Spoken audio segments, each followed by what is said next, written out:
तुम मुझे चूतिया मत बनाओ। उन्हें माफ़ी तो मांगना चाहिए दलितों से जिनका उन्होंने नरसंहार किया। ये ना तो मुस्लिम खाते हैं ना हिंदू खाते हैं, क्योंकि हमारे सैनिक खाते हैं। और जो गरीब मुस्लिम होते हैं वो बचा खुचा अब खाने लगे हैं। एसपी कह रहे हैं कि लालू जी से गलती हो गई, माफ़ कर दीजिए। डर गए क्या कि अब भूमियार यादव मुस्लिम साथ आ जाएंगे तो आप लोग का पत्ता साफ ना हो जाए, इसलिए ऐसा बोल रही हैं? पूरे दशक में नरसंहार हुआ और दलितों का नरसंहार हुआ, क्या वो उनके लिए माफ़ी मांग रहे हैं? क्षत्रिय थे तो क्षत्रिय जब लड़ाई होती थी तभी वो लड़ने का काम करते थे, बाकी समय तो वो बैठे रहते थे।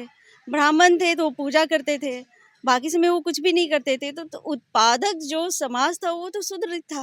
लाउड स्पीकर भगवान जी, हम भी हिंदू भी बजाते हैं और मुस्लिम भी बजा रहे हैं लाउड स्पीकर। या तो दोनों बजाएं या दोनों बंद कर दें। जो मतलब बैकवर्ड क्लास हैं उन्हें सोचना चाहिए कि किस तरह से उन्हें ये 4 में रह गए और इन्हें 4000 जातियों में बांटा गया।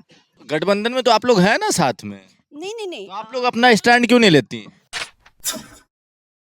द एक्टिविस्ट में आपका स्वागत है और मैं हूं हमजा। देखिए, बिहार की राजनीति में हलचल तो मचती रहती है, मगर अभी जो हलचल मच रही है वो ये कि तेजस्वी यादव बार बार माफी मांग रहे हैं। हम ऐसा क्यों कह रहे हैं? 2020 के चुनाव में, विधानसभा चुनाव में लालू यादव के कामों के लिए माफी मांगा था। अभी भूमियार और लोगों से माफी मांग रहे हैं कि ठीक है, जो हुआ उसके लिए माफ कीजिए, आप साथ आइए और हमारे साथ दीजिए। हमारे साथ जदयू के कद्दावर नेत्री सागरिका चौधरी जी हैं मौजूद। तेजस्वी यादव बार बार माफी मांग रहे हैं। अब ये तो मुझे भी नहीं समझ में आ रहा है कि वो किस बात की माफ़ी मांग रहे हैं। क्या वो जो उद्योग खड़ा किए थे, किडनैपिंग का उद्योग, उसके लिए माफ़ी मांग रहे हैं, या उनके दौर में पूरे दशक 1989 से अगर शुरू किया जाए तो पूरे दशक में नरसंहार हुआ और दलितों का नरसंहार हुआ, क्या वो उनके लिए माफ़ी मांग रहे हैं? क्योंकि आज जो उन्होंने गठबंधन कर दिया है, इससे तो ये शो हो गया है कि ये सारे प्री प्रोजेक्टेड प्लानिंग था। अच्छा। जितने भी नरसंहार हुए हैं, कैसे? आज उन्होंने उन लोगों के साथ हाथ मिलाया है और कह रहे हैं कि मुझे माफ़ कर दीजिए। उन्हें माफ़ी तो मांगना चाहिए दलितों से जिनका उन्होंने नरसंहार किया। बच्चों को उछाल उछाल कर काटा गया, लालू यादव ने जुबान दिया दलितों का। काटा गया और उनका स्टेटमेंट ये था कि अरे ये तो मूली गाजर कटते रहते हैं। तो ये बताइए कि गरीब गुरबा शब्दों का इस्तेमाल करके पूर्व मुख्यमंत्री राबड़ी देवी जी क्या शो करना चाहती हैं? तो आप लोग डर नहीं रहे हैं? डर गए क्या कि अब भूमियार यादव मुस्लिम साथ आ जाएंगे तो आप लोग का पत्ता साफ ना हो जाए, इसलिए ऐसा बोल रही हैं? अभी माननीय नीतीश कुमार हमारे मुख्यमंत्री हैं और माननीय मुख्यमंत्री नीतीश जी के दौर में कोई डरता नहीं है, क्योंकि लॉ एंड ऑर्डर अपना काम बहुत ही परफेक्टली कर रही है।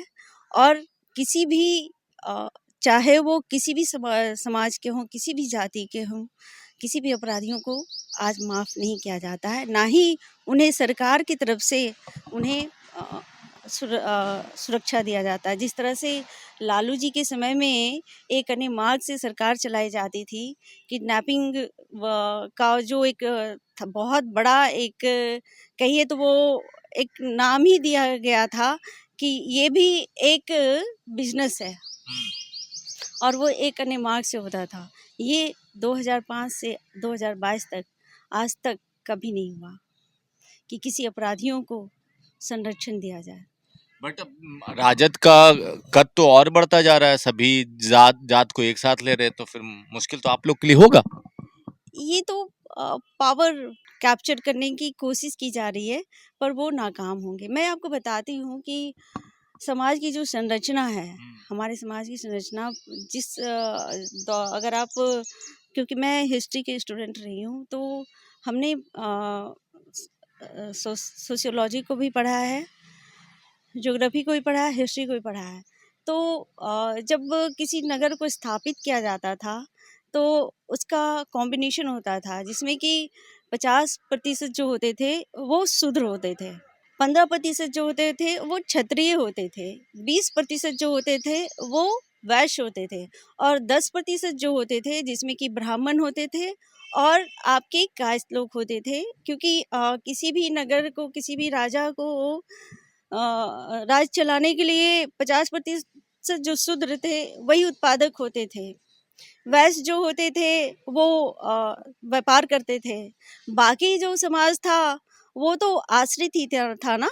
अगर आप कहेंगे कि क्षत्रिय थे तो क्षत्रिय जब लड़ाई होती थी तभी वो लड़ने का काम करते थे, बाकी समय तो वो बैठे रहते थे। ब्राह्मण थे तो वो पूजा करते थे, बाकी समय वो कुछ भी नहीं करते थे। तो उत्पादक जो समाज था वो तो शूद्र था। और जब शूद्र 50% थे तो आज आज शूद्र इतने सारे 4,000 जातियों में बढ़ गए हैं। मैं एक बार कहना चाहूँगी कि जो शूद्र, जो मतलब बैकवर्ड क्लास हैं, उन्हें सोचना चाहिए कि किस तरह से उन्हें ये 4 में रह गए और इन्हें 4,000 जातियों में बांटा गया। अच्छा, तो देखिए एक तरफ अजान का विवाद भी हो रहा है, लाउड स्पीकर, अजान, ये सारी चीजें चल रही हैं, भाजपा कर रही है। दूसरा तेजस्वी भी बोल देते हैं हाँ भगवान को लाउड स्पीकर का जरूरत थोड़ी है। मैं आपको बताती हूँ, ये बातें आज की नहीं, 1893 विक्टोरिया जी के समय की घटना है। एक बुक है काउ स्लॉटर ऑफ इंडिया, जिसको कि धर्मपाल एंड टीएम मुकुंदरन ने लिखा है।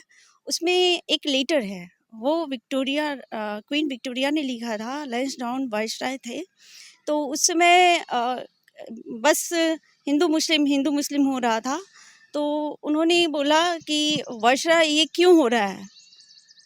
तो वाइसराय ने कहा कि गाय काटा गया है, उसी पे ये लोग मतलब आपस में झड़प कर रहे हैं। तो क्वीन विक्टोरिया ने ये लाइन यूज़ किया था, तुम मुझे बेवकूफ़ ना समझो, चूतिया मत बनाओ। ये वर्ड है, ये उन्होंने वर्ड इस्तेमाल किया कि वाइसराय तुम मुझे चूतिया मत बनाओ। ना तो मुस्लिम खाते हैं ना हिंदू खाते हैं, क्योंकि हमारे सैनिक खाते हैं। और जो गरीब मुस्लिम होते हैं वो बचा खुचा अब खाने लगे हैं, क्योंकि मुस्लिम जहाँ से आए थे वहाँ गायें नहीं होती थी। गायें वहीं होती हैं जहाँ घास होते हैं, और घास आप जानते हैं मरुस्थल में तो होता नहीं है। या तो ब्रिटिशर्स खाते थे, और मैक्सिमम जो हिंदू जाति है तो पहले शाकाहारी ही थे। गठबंधन में तो आप लोग हैं ना साथ में, नहीं, तो आप लोग अपना स्टैंड क्यों नहीं लेती? बिल्कुल साथ हाँ में, भाई अजान होगा तो होगा, बिल्कुल साथ लाउड स्पीकर से में, होगा। बिल्कुल साथ में है। और मैं इसलिए तो कर रही हूँ कि मैं हिस्ट्री की स्टूडेंट रही हूँ, तो मैंने आपको बताया कि की शुरुआत आपको 1880 के आसपास शुरू हुआ, जब ब्रिटिश जो सैनिक थे उनको खिलाया जाता था। आपको मालूम होना चाहिए कि 1857 का जो संग्राम हुआ था, तो उसको उस समय भी इसी मुद्दे को उठाया गया था। तो आप लोग का स्टैंड क्या है? तेजस्वी तो चले हाँ में हाँ मिला गए बीजेपी के कि हाँ भाई भगवान को थोड़ी है लाउड स्पीकर की जरूरत। आप लोग का क्या स्टैंड? ये तो मैंने पहले भी कहा है कि भाई लाउड स्पीकर भगवान जी, हम भी हिंदू भी बजाते हैं और मुस्लिम भी बजा रहे हैं लाउड स्पीकर। या तो दोनों बजाएं या दोनों बंद कर दें।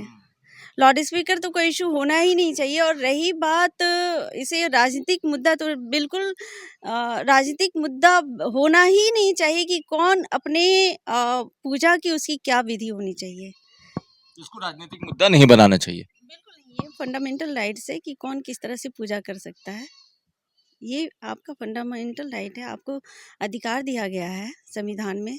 और दूसरी बात मैं ये भी कहना चाह रही हूँ कि जिस तरह से उन्होंने नरसंहार दलितों का किया, तो ये प्री प्लान था, प्री प्रोजेक्टेड था। जो बार बार लालू जी कह रहे हैं कि मुझे गलती हो गई, माफ़ कर दीजिए। तेजस्वी कह रहे बार-बार। तेजस्वी कह रहे हैं कि लालू जी से गलती हो गई, माफ़ कर दीजिए। क्योंकि इनका तो कार्यकाल बहुत कम रहा, तो वो इनके अंदर तो पता अंदर का जो था इनका इनर जो गिल्ट, इनर गिल्ट था कि आखिर बार बार उभर कर आ रही थी। लोग समझ नहीं पा रहे थे कि क्यों वो बार बार बोल रहे हैं कि गलती हो गई, माफ़ कर दीजिए, गलती हो गई। आज तो वो सामने आ गया ना। चलिए, तो अंदर की जो गलतियां थी वो सामने आ गई। तेजस्वी बार बार क्यों माफी मांग रहे हैं? दलितों का इतना बड़ा नरसंहार हुआ, किसने किया ये सबको पता है। उसके बाद भी तेजस्वी यादव का माफी मांगना क्या कुछ कहता है? अजान हो, लाउड स्पीकर हो तो दोनों के लिए, नहीं तो नहीं हो। ये धर्म और अजान पर बांटने वाली राजनीति नहीं होनी चाहिए। सागरिका चौधरी जी हमारे साथ मौजूद थी, इन्होंने अपनी राय बेबाक रखी। आपको क्या लगता है? आप अपनी राय नीचे कमेंट बॉक्स में लिखें। जुड़े रहे हमारे साथ, तब तक के लिए आपका बहुत बहुत धन्यवाद।